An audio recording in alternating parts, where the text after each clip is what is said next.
The American College of Obstetricians and Gynecologists released a report on girls and adolescents, and they acknowledged that menstruation should be recognized as a vital sign, right? So it's gone on to be referred to as the fifth vital sign. And what I think is so great about that is that what they're saying is that it is like all the other vital signs, as in the patient's heart rate and respiratory rate and blood pressure and body temperature. And so those are the 4 established vital signs. And so this one, your menstrual cycle, is quote unquote the fifth one. And that is how important it is.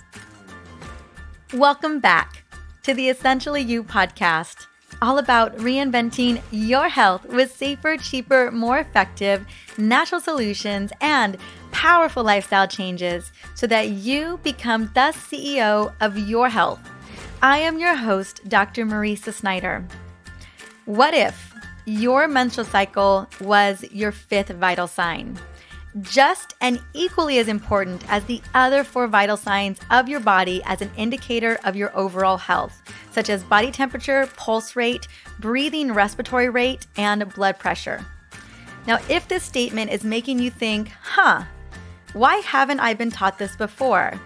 Well, my amazing guest, Nicole Jardim, and I have felt the same way. And we will be sharing our stories about when we figured out that our menstrual cycles were a key indicator of our overall health. Now, if you want some proof that your menstrual cycle is indeed important enough to be deemed your fifth vital sign, in 2004, the Society for Menstrual Cycle Research, yes, there is a Society for Menstrual Cycle Research, thankfully, they co-sponsored a scientific forum called The Menstrual Cycle is a Vital Sign. Medical experts presented research showing evidence that the menstrual cycle is, in fact, a vital sign as a key indicator of overall well-being.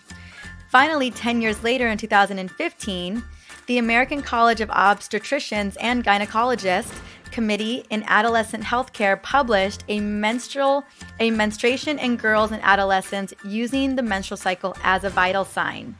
The study included an extensive evaluation of the menstrual cycle in adolescent girls as an additional vital sign and found that just as abnormal blood pressure, heart rate, or respiratory rate may be a key to diagnosing potentially serious health concerns, identification of abnormal menstrual patterns in adolescents may improve early identification of potential health concerns for adulthood.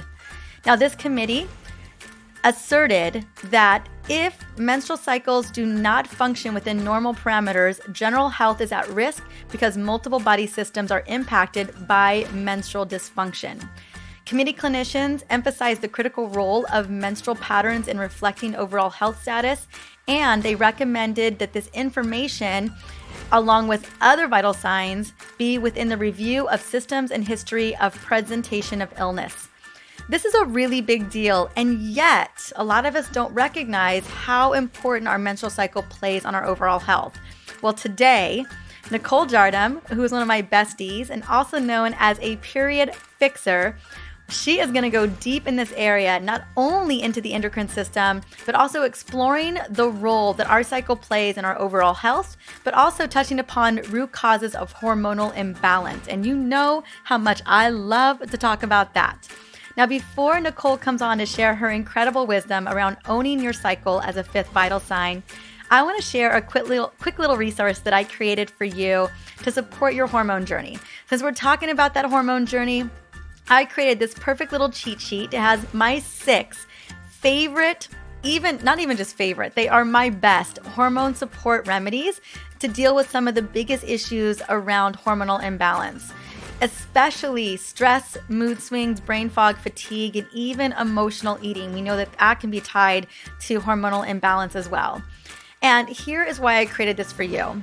When it comes to having a rescue plan in place for hormonal imbalance, oils, as you know, are one of my favorite ways to creating positive hormone changes in the body, but also creating wonderful daily habits that you can begin to implement almost immediately.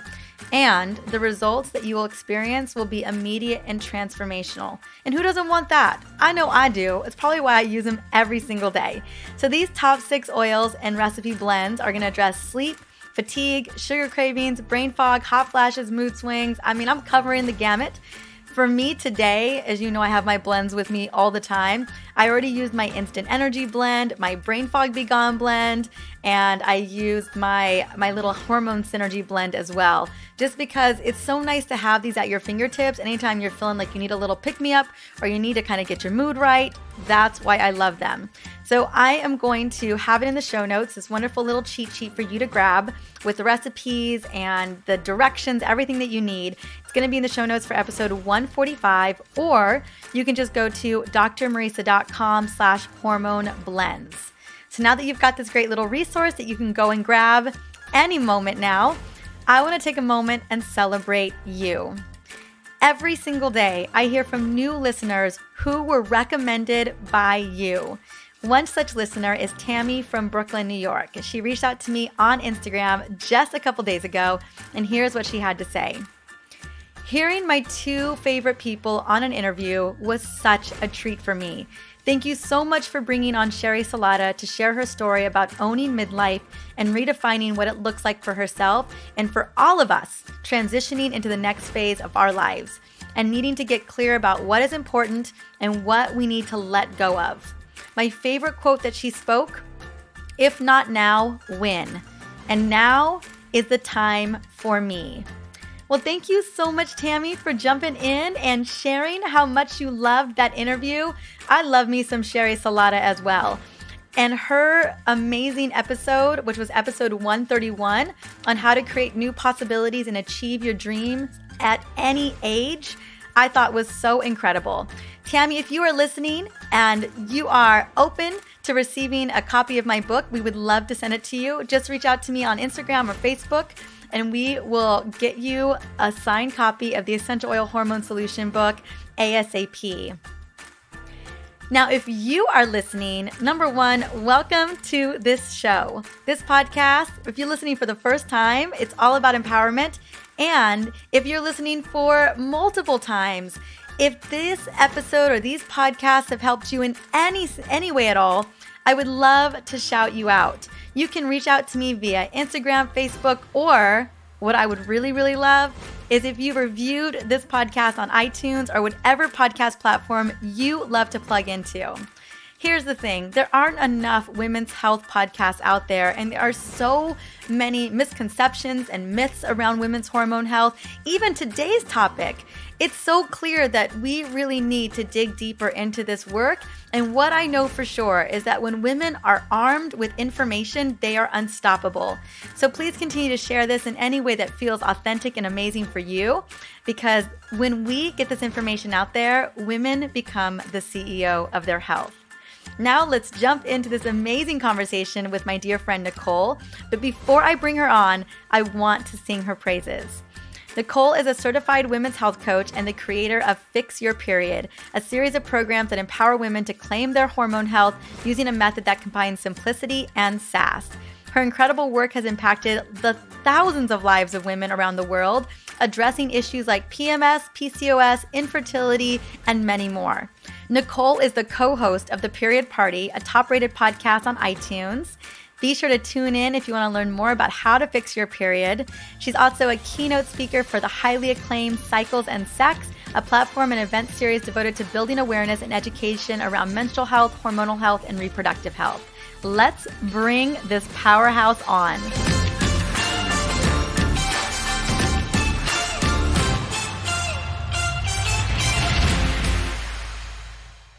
Welcome to the Essentially You podcast. Nicole Jardim, honey, how are you doing? Hi, Marisa. I'm great. How are you? Oh my gosh, I've been wanting to get you on for so long. Not only are we besties and across the nation, you in New York and me here in San Diego, but you are my go-to expert when it comes to the menstrual cycle, when it comes to fixing your period. I mean, girl, you are the period girl. And so many questions have come in for this podcast to talk more about this, to get more clarity on this. And I was like, when I started seeing those questions, I was like, I know exactly the woman who I need. And I know you've been busy finishing up on your book, which we will get to talk about next year. You'll be coming back to talk about that.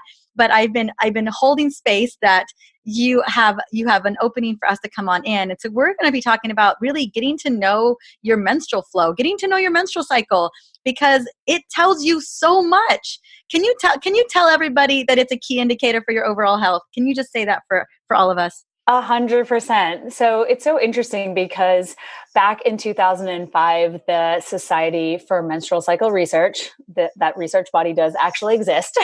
I was going to say, does that Can exist? you believe that? I know it really does. I actually go to their conference every There's time they have hope. one. There is hope in the world that we care about women's health. Yes, we do. I mean, there is definitely hope in the world for this, for periods and menstrual cycle health in general. But what's so fascinating about this is years ago, so this is like 15 years ago, they co-sponsored this forum called The Menstrual Cycle is a Fifth Vital Sign.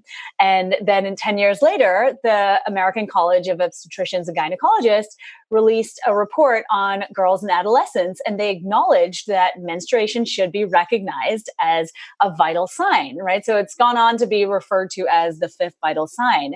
And what I think is so great about that is that what they're saying is that it is like all the other vital signs, as in the patient's heart rate and respiratory rate and blood pressure and body temperature. And so those are the four established vital signs. And so this one, your menstrual cycle, is quote unquote the fifth one. And that is how important it is. It's basically the thing that's going to, help you determine what's going on with all these other aspects of your health.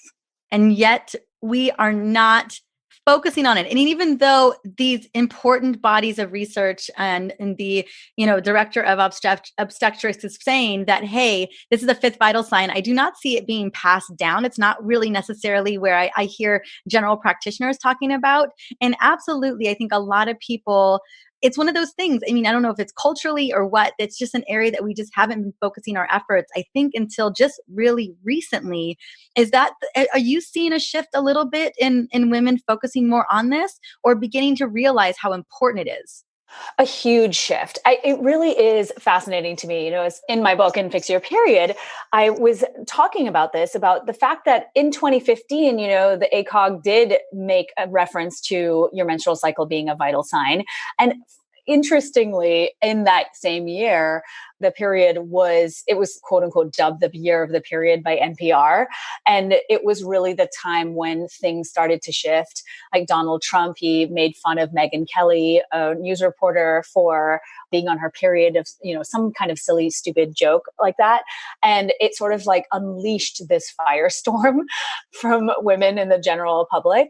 And from there, it's just sort of been this like snowball effect over the last 4 years. And it's really cool to see, because you see it in not only in like the products that are available for periods, whether that's, period panties, or, like different at-home delivery services for menstrual care products, or, like apps. I mean, there's just a plethora of apps nowadays, and all kinds of like electronic devices. And then we have fertility devices. I mean, we have so many things that have shown up on the market in the last 4 years. And I think that very much is linked back to this thing that happened in 2015, this uprising, so to speak. Absolutely. Oh my gosh, I remember that so vividly. And I absolutely agree with you.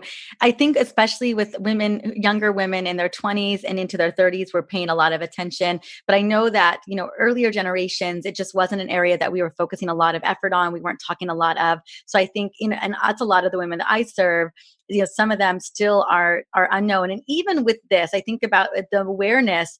We also still know that if we take a condition like PCOS, polycystic ovarian syndrome, that we know 50% of the women who have PCOS don't even know that they have it. So we still have a lot of work to do. Although that we do see the market really helping to tailor to us as women and understanding our cycle and getting to actually evaluate and track it, we still know that women are struggling. And so what I want to spend some time on, not only in kind of what are some of our resources and why this is so important, but when we're looking at our menstrual cycle as that key indicator, we know that if something isn't right, it's indicating that there may be a hormonal imbalance. So can we talk about like what does a hormonal imbalance actually look like? Like what should we be looking for?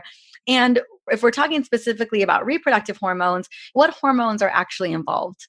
This is sort of the fundamental question, I believe, because we do not have any education around this. Like there's really, yes, our parents sometimes share information, and I think it's definitely getting better. There's no doubt. But girl, what did you learn when you were younger about your period or just how your body works? I mean, were you just sort of dependent on school? A whole lot of Because I nothing. was. Yeah. A whole lot of nothing. I mean, my period happened. I remember I was at a roller skating ring. I was about to turn 12 years old, and I had a little boyfriend at the time. He was this little surfer boy because we were in Ventura, California, and we were all skating. I don't know exactly what was like playing at the skating ring, and I had little jean shorts on, and this is, oh my gosh, this has got to be 91. I think it is 91. And I have my little top that it has like on the side, it's been pulled to the side with like a little, like a scrunchie or whatever. And I'm getting my skate on, and I go to the bathroom, and I've literally soaked through my shorts. And I was like, oh my God, like I didn't know what to do about this. Luckily, my shirt was long enough that I could cover it. And I remember coming home and my mom just handed me some pads, and we didn't even have a conversation. There wasn't a conversation about it. That was it. And just trying to manage that and not really knowing what to do about it, except that I had these pads. I didn't understand what was going on, or all of a sudden just one day you're just bleeding from your vagina and no one's telling you what's going on. Exactly. I mean, if that's not traumatizing, I don't know what is. And I've heard, some variation of what you've just described pretty much from everyone. I mean, there are very few women who have spoken to me about being educated about what was actually happening to them. And for me, it was similar. My mom was really excited for me and didn't really offer a whole lot of information. And I went to a Catholic high school, and our sex education class was called Christian Family Life Education. So you can imagine what that entailed. It was embarrassing. Yeah, it's not. Here's the thing about, and not to say that isn't, I love that people are attending and getting that really amazing moral experience, religious experience. But like, let's be honest, in those instances, no one's breaking down the menstrual cycle. No one's empowering girls to understand their menstrual cycle, especially in a classroom setting like that. It's just not designed for that. And that's exactly right. You're so right. It was not that. Like, it was more along the lines of don't have sex. Whatever you do, just do not do that. And so that was sort of the antithesis of what we really needed to learn. And it was not exactly helpful. It's so crazy like that. Like, and so often, I mean, I think about like, I come from a Catholic upbringing, and I know I've told you this story before in private, but like my grandmother was like, listen, there is a devil between a man's legs to my mom, and just stay away from it. Like that, it was abstinence. Abstinence was your only option. And unfortunately, my mom ended up having me when I was 18 years old, or she was 18 years old. So that clearly didn't work. Yeah, not so much. It doesn't really work so well from what I've noticed either. When we fast forward many, many years to 20s and 30s, you're still, I think so many of us are carrying the stigma, the shame, the story around our first period experience, especially if there was no conversation around it or normalization around it either. So I always tell women that you can rewrite your period story. Like, you can actually change that. You can't change the beginning, but you can change your perspective on it. And I think that's so critical. And so when we come back to, what hormonal imbalances actually look like and all that, again, we just never were taught what hormones are, what exactly they do in our bodies. And so I always refer to the hormonal system as this hormonal hierarchy, because I really think it's so important for us to understand that hormones are first of all, the endocrine system, which is the system that governs our hormones and what they do in our bodies. Right. And governs everything. Well, yeah, really, right? I know, exactly. And that's the other thing too, everyone who's listening, hormones are responsible for pretty much everything. If you want to eat, you want to sleep, you want to have sex, you're happy, you want to think, sad, you're tired. Exactly. Yeah. All of it. You want to wake up in the morning, you want to go to bed at night. Exactly. I know. Basically, from the moment you wake up to the moment you wake up again, it's all covered pretty much. And so this idea that you have powerful hormones, some are more powerful than other hormones. And that's where, we run into problems, because we have normalized the symptoms that we experience in our modern crazy world. And we don't recognize them as being subtle red flags along the way. And then we get to the point where we start to have menstrual cycle problems. And then we think, oh my God, our bodies are broken. There's something wrong with them. And that's actually not the case. Your body is just responding to what it's being given, right? So if you're living in a state of perpetual mental and emotional stress, it's going to trickle down because cortisol, epinephrine, all of these stress hormones, eventually in the short term, they're great. I mean, they do exactly what they're meant to do in the short term. They were not set up for doing what they're doing in the long term. And unfortunately, our environment facilitates that. It really enables this hormonal havoc, so to speak. And so when we have cortisol and other stress hormones that are just chronically dysregulated, it's going to have a trickle down effect on our hormones that govern our menstrual cycle, namely estrogen, progesterone, testosterone. So a lot of the time, right, we think, oh yeah, we don't have a hormonal imbalance until like we develop symptoms that are really, that are debilitating or are disrupting our lives. But that's not actually true. Cortisol is one of those hormones, and insulin is another one of those that, again, like we were not set up to eat the way we eat in our society. And as a result, we have chronically dysregulated levels of insulin. And so I call these like the life and death hormones because they are responsible for life and death situations, but they're also, they're going to, they mean business when they are dysregulated. And as a result, we end up in a situation with all of these different types of hormonal imbalances, but there's a root cause to that. There absolutely is. And I'm excited to talk about that as well. And you are right. Can we speak really quickly before we get into the root cause? And because I love me some root cause, girl. But I wanted to just speak to, can we talk about the normalization of women and pain and women and menstrual cramps and how this is really detrimental to us in terms of at the doctor's office? I just would love to take a moment and really not only shine light, but also give women permission that if something doesn't feel right, if it's abnormal to them, that there's something that is definitely wrong. Can we speak a little bit to that? Yes. I find this phenomenon fascinating, by the way, like the fact that in our society, maybe you hurt your lower back or you sprain your ankle or you break a bone or whatever, you like have pain in other parts of your body, that you go to the doctor and in most cases, they'll make a genuine effort to help you for the most part, like whether you're getting painkillers or you're getting an x-ray or an MRI or you're getting a cast, whatever that is, or even surgery in some cases, they're going to make an effort to help you.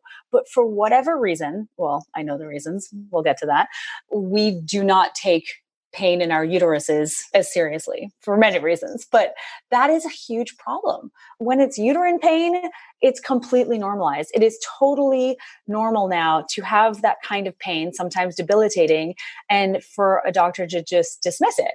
And that is totally unacceptable to me. And so why is that? Is it because it's only female-based pain? Is it because we have a quote unquote reputation of being irrational and hypochondriacs and we quote unquote lose our minds every month with PMS, or we're hysterical? Like what is causing that? And a lot of that is also rooted in medical bias as well. There's definitely a gender bias when it comes to how medicine conducts itself. So that's real. So there are multiple reasons I think that it's contributing to this. But at the end of the day, like I always say this, when you have menstrual pain that disrupts your life, and when I say that, what I mean is you can't leave the house, or you have to stay in bed for a few hours, or you have to take large doses of ibuprofen or some other kind of painkiller. In fact, I've met many women who are on opioid medication for their pain caused by endometriosis. You have to start to look deeper. Like you've got to figure this out because you deserve better. And no one should tell you that this is okay. Because it's not okay. You wouldn't be walking around with a sprained ankle and be expected to be functioning normally and just going about your business. Like you would actually be told to rest, like don't put weight on this ankle and here's how long you have to do that for. Yet for whatever reason, we're just, like I said, medicated and sent on our way. So if you have period pain that stops you from doing things in your life, or once a month or however often it happens, because for women with a condition like endometriosis, for instance, you may have pain all throughout the month. And then if you have to take more than just one dose of ibuprofen to address that pain, then you've got something else going on. That's my experience.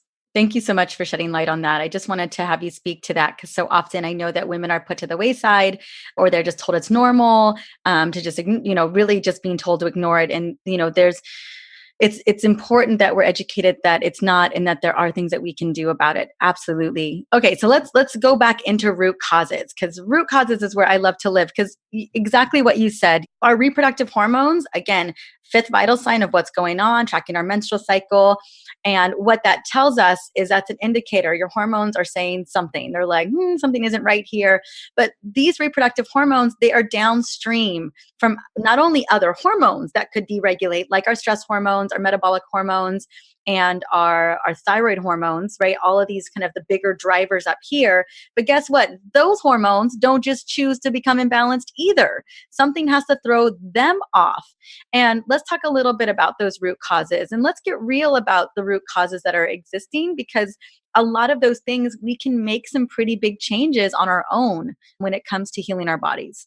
Yes, girl. Oh my gosh, definitely. There's so much and I think, like I said, that we have, we've really made it completely okay, at least in the Western world, to just be going constantly and never shutting off. I mean, it's not surprising that so many of us have ADHD and all of these conditions, because I call it the age of chronic overstimulation. We really are. Our bodies are so overexposed to all of these different elements, and they're just coming at us in a way that, is unprecedented. I mean, 50 years ago, 90% of what we're doing to ourselves just didn't exist. We didn't have these external stimuli affecting us in the way that they are. So when you think of your brain, you think of it as command central, right? The quote unquote hormonal headquarters. And it keeps all the systems in your body working in harmony for the most part. And so I consider that to be the dispatch center of your endocrine system, and your adrenal glands are like the first responders. And so when you've got all of this stuff coming in, your brain is processing it, and then it's sending a hormone to your adrenal glands and telling your adrenal glands to respond to whatever it is that it's interpreting as an external source of stress. And in many cases, it's not just external sources of stress, right? It's also internal things, right? Do we have food allergies? Are we eating something that's triggering like an internal stress response? Do we have chronic infections like Lyme disease, for instance, or an autoimmune condition or cancer? Or, it could be childhood trauma. Like, were we abused in some way as a child? And is that affecting how we actually handle stress as an adult, right? Because perceived stress is just as challenging to deal with as stress that we actually are experiencing in the moment. And so there are multiple things, things that we don't even think about, like EMFs or electromagnetic frequencies from our cell phones and our laptops, or the street light that's shining through our bedroom window. I mean, there are lots of different ways that our body can interpret something as being stressful. And again, we all interpret it a little bit differently.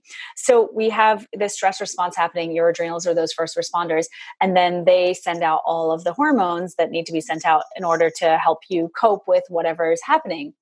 And then, like I said, that could be cortisol. I mean, it's like multiple hormones: DHEA, cortisol, epinephrine, norepinephrine. So these are, some of the main stress hormones that are released. And of course, like I said, that has this downstream effect, right?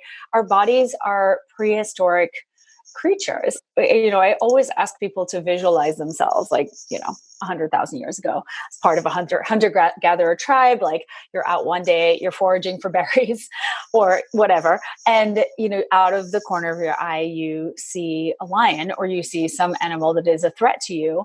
And immediately your brain registers that threat, right? And then it's instructing your adrenal glands to start doing the whole thing that they do.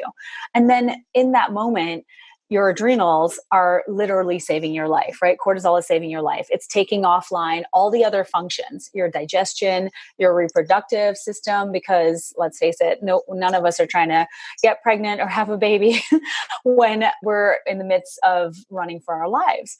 So cortisol is saving our life in that moment. But like I said, in that long term, we've got now a lifetime of traffic jams and financial problems and work deadlines and taking care of elderly parents or whatever it is. And these might not be life-threatening, but our bodies are just reacting the same way because that's how they've been programmed to react for hundreds of thousands of years. So we're at a point now where I think that we all have to do a little bit of recon around what it is that is happening in our lives. Like, you could be eating great, because I hear this a lot too, right? I'm eating great and I don't have a lot of stress. And then I think, well, there's got to be a deeper level to that, or another layer that you have to uncover if you're still experiencing symptoms that are disrupting your life. So that's, what I would say for so many people to start to think about. And especially when it comes to this, this HPA axis dysfunction, which is, the hypothalamic pituitary adrenal axis. And so when you think about that axis, there are other axes in the body as well, right? There's a hypothalamic pituitary ovarian axis, and then there's the thyroid axis. And so if you think about these are all sort of meshed together. And if your brain is constantly taking in all these things, right, your hypothalamus and your pituitary not only send signals to your adrenals, but they send signals to your ovaries, to your thyroid. So you can imagine that if you are constantly bombarded, then it might mix up the signals to your ovaries or your thyroid, or it just might become overwhelmed. And then the system starts to break down.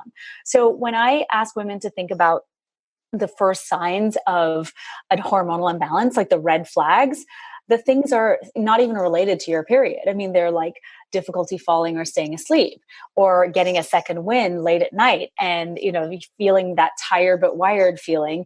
And then, waking up after what you would consider to be a decent amount of sleep. It's like 7 to 8 hours, but really just can't, constantly hitting the snooze button. And then these mid-morning, mid-afternoon energy crashes, and feeling hangry. I feel like PMS symptoms are definitely one of those signs as well. And then brain stuff like cognitive behavioral issues, like brain fog, fatigue, depression, and the inability, I think, to handle life's stressors. So these are the things that you actually have to be looking at. If you're noticing that that's happening, then that's a sign of hormonal imbalance. But we just don't know that because we think that that's just so normal in our lives. Absolutely. I amen to all of that. And it's so interesting as you're describing, what those symptoms actually look like. It may not even be those reproductive symptoms until down the road. It felt so much like me in my late 20s, early 30s. And here's the beautiful thing about all of it. Yeah, absolutely. That's when we start to really hit, because you can only go full tilt for so long. And then eventually it will catch up. It just happens that it starts to catch up with us. I mean, for some women, we didn't see it really catching up to them until their mid to late 30s. And now we're seeing it happening earlier. And I think the reason why we're seeing it happening early is the food choices, is the toxins, is the environmental exposure. You add the trauma in, which all of us have. You add the stress, which so many of us are going through consistently, unconsciously, every single day. If you were like me, you were using it as fuel because you thought you could get away with it until you couldn't. And it just starts to compound. And so many of us are in that boat. But the beautiful thing really is, and I think that you brought a little bit of light to it, was that there's some great things that we can do to make those changes ourselves. Mind you, some of those root causes that you address, whether it's a nutrient deficiency or if it's a hidden infection, or even if it's trauma, you may need to go and get further support in those areas and really uncover what it is. But changing the way that we eat, how we mitigate stress, how do we manage toxins, a lot of that we can get control over. We can make those changes. Now, I'm not saying it's easy, but to me, I don't know about you, girl, but it's a non-negotiable. Totally. 100%. And I think that a huge part of that is potentially, well, it was for me, and I've sensed that from a lot of clients too, is that it impacts you at such a young age. Man, do you realize really young that your health is everything? And people who don't develop health issues when they're younger take so much for granted. And that for me was my biggest lesson, was that I needed to take care of myself, because clearly my body was a little bit more sensitive than other people's. And your health is literally everything. If you don't have that, you have no life. So yes, non-negotiable. Absolutely. Well, and here's the thing too, is that if you're struggling with period issues in your 20s, best believe it's coming for you at perimenopause, and it is coming for you at menopause too. Because ultimately, whatever's happening inside the body, we know at the core root of it, it's inflammation.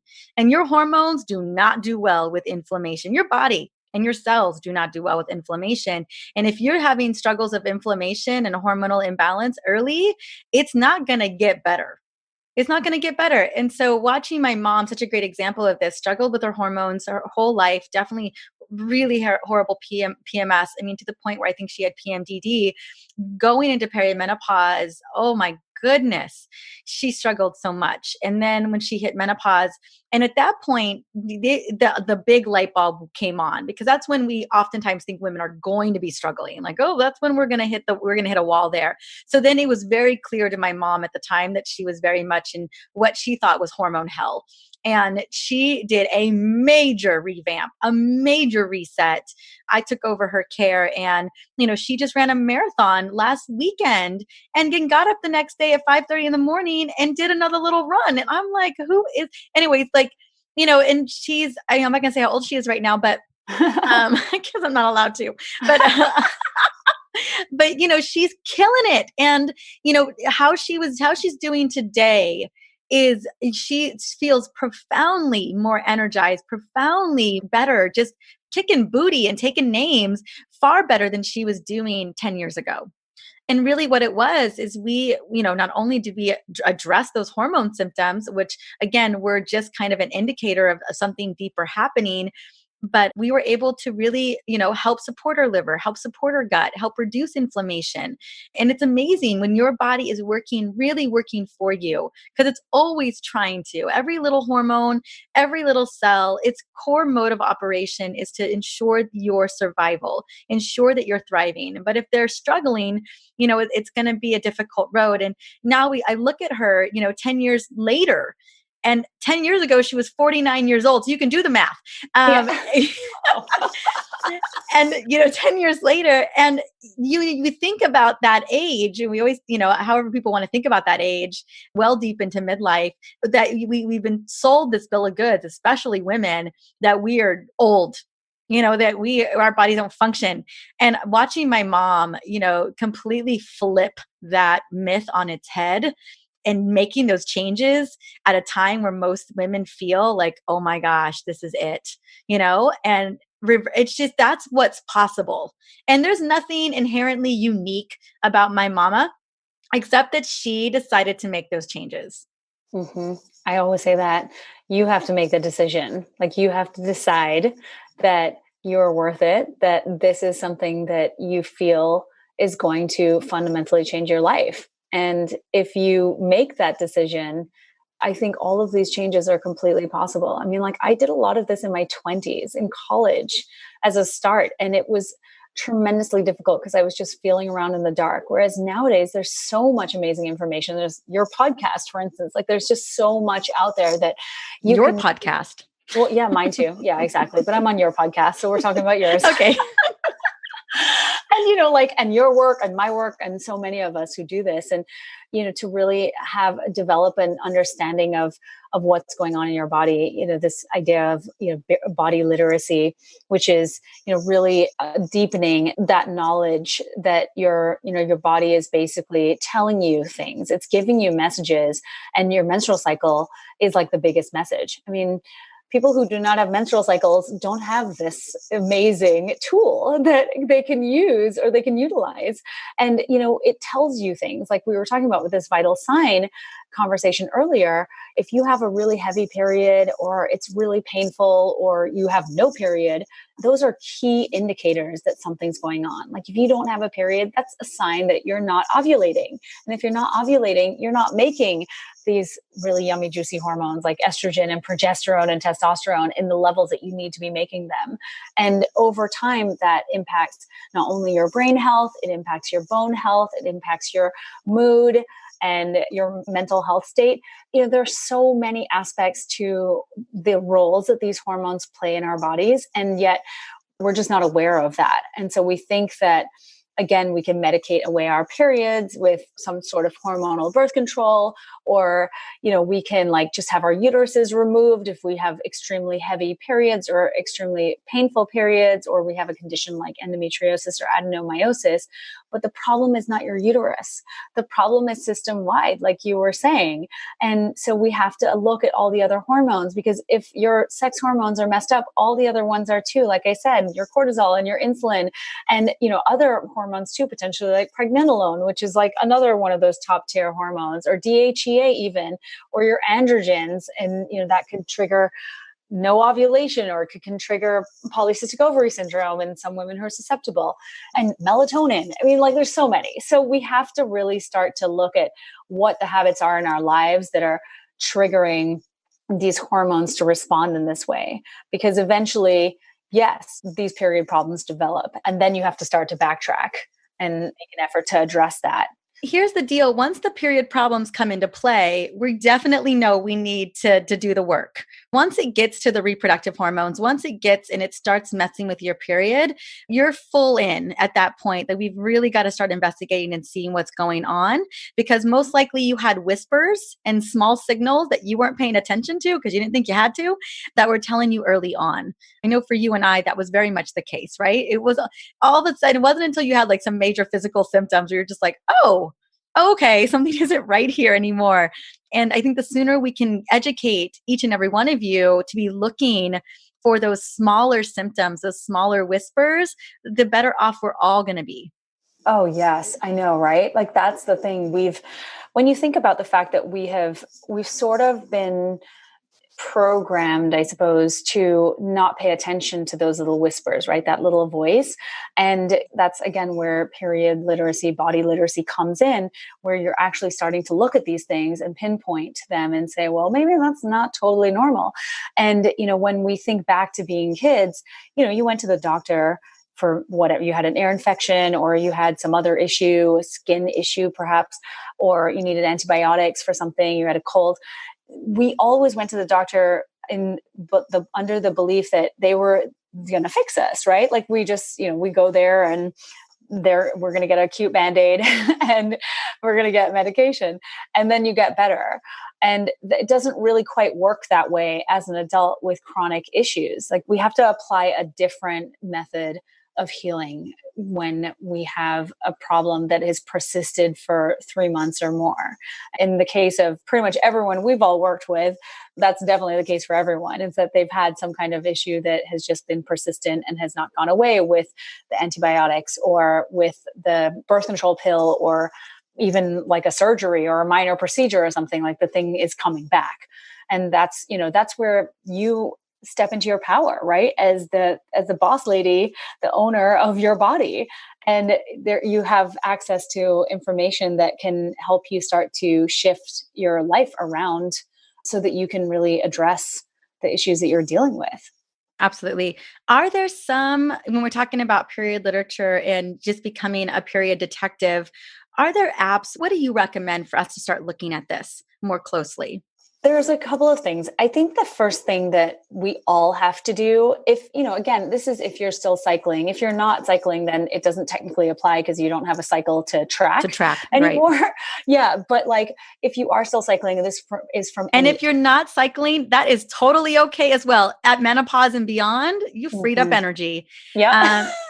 Right? Woohoo! You don't have to have babies no more. If you're not cycling and you're at an age where you should be cycling, I want you to go and check out Nicole immediately. But go on, my dear. Oh, yes, of course. I know, right? Seriously. So this idea of tracking your cycle, right? And I know that a lot of people use apps and whatnot, and you're just sort of inputting the first day you get your period, and that's really it. But I really encourage you to not only add in the day you get your period, but how heavy that period is, like based on, whatever the parameters are in the app that you're using. So determine like how heavy your period is or how light it is, how long your period lasts for. Is it just 1 day of spotting or is it 7 days of bleeding heavily? Or is it just like 4 days of like light, medium, light kind of thing? Like I want everyone to really determine, like sort of map their menstrual cycle, so to speak, to determine what's normal for them. Because remember, what's normal for you is likely not the norm, the generally accepted norm. And so I think it's important for us to have a baseline of what's going on for us. And so how many days are you bleeding? How much are you bleeding? The statistical average is 5 days. And so I like to see around 4 to 5 days, although 3 days is okay too. But anything over 7 days, I really am like, okay, that's probably too much blood loss and it's too heavy. So something to think about. And then what's the color of your period blood? Like, is it really, really dark? Is it brown? Is it black? Or is it like a bright, vibrant red? Or is it like light pink and watery? So that's a sign of some kind of hormonal issue happening as well, possibly too much estrogen all the way to too little estrogen if it's a light color. And then, are you spotting? So that's one of the biggest things as well. Are you spotting in the lead up to your period, like 5-10 days before you get your period? Do you spot for multiple days after your period ends? Again, that's another sign too that something is potentially up.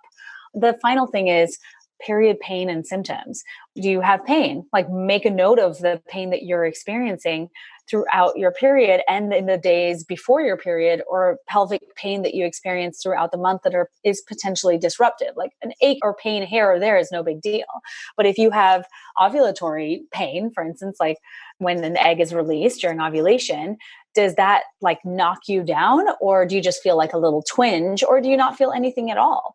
And I think that ovulatory pain is, again, another type of pain that's continually normalized, but it's not normal to have increasing pain at your ovulation time every single cycle. It's actually not a good thing. And it's indicative potentially of possibly endometriosis or ovarian cysts. It could also just be indicative of what you were talking about, increasing inflammation, because prostaglandins are these hormone-like substances, and they're released when progesterone drops at the end of your cycle, right as you're getting your period.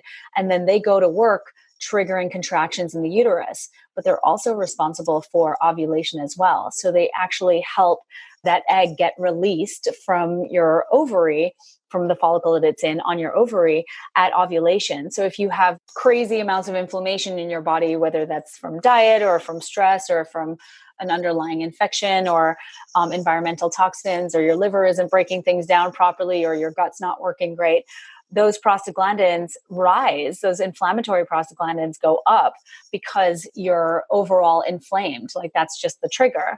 And so if you have, chronic period pain, it could be because you're inflamed, or it could be a pathological condition like endometriosis or adenomyosis.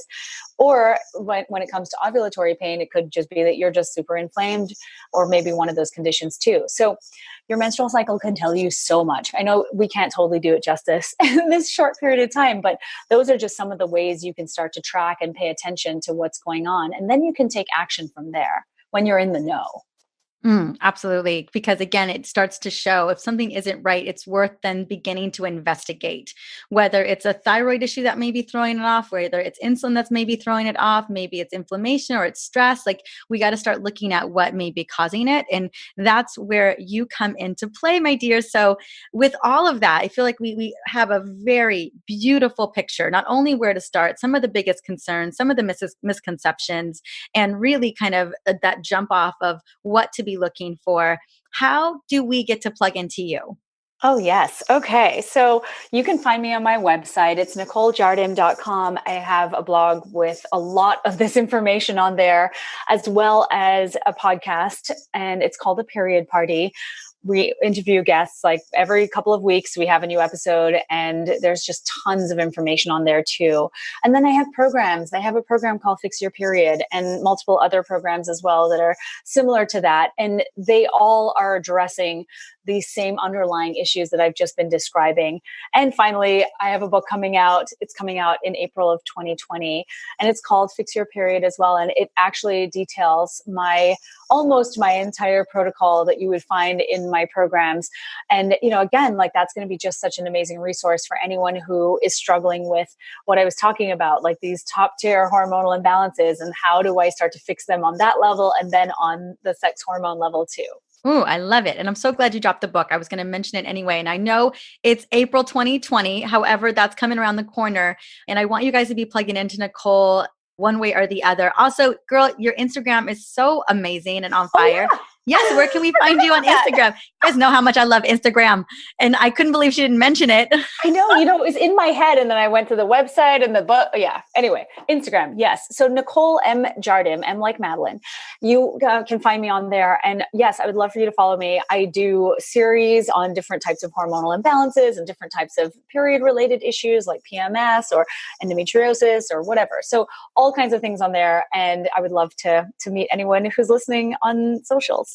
Absolutely. Well, thank you so much, girl. You are one of my dearest friends. And I love that, it's so great when your dearest friends are in such alignment with what you believe to be true in the world, especially around women's bodies. And Nicole and I are both big proponents of ending period poverty.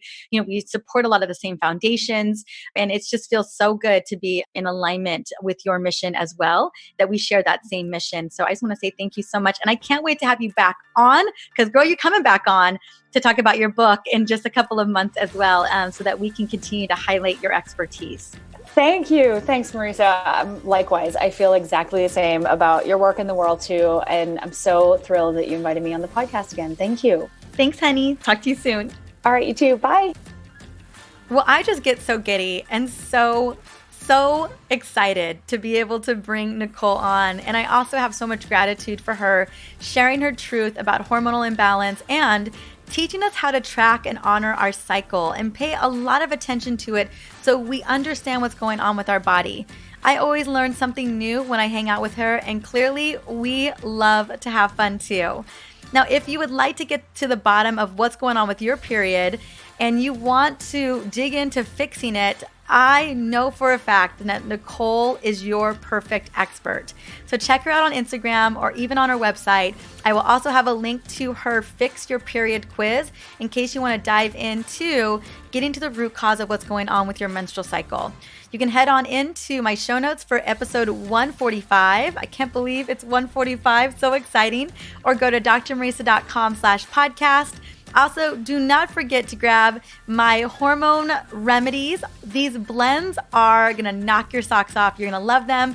It's drmarisa.com/hormone blends. The link will also be in the show notes. And I just want to say thank you so much for stopping by and listening in to the Essentially You podcast.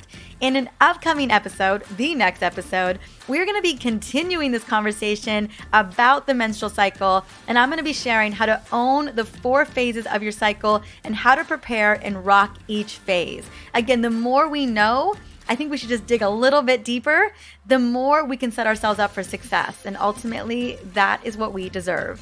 Until then, have an amazing day.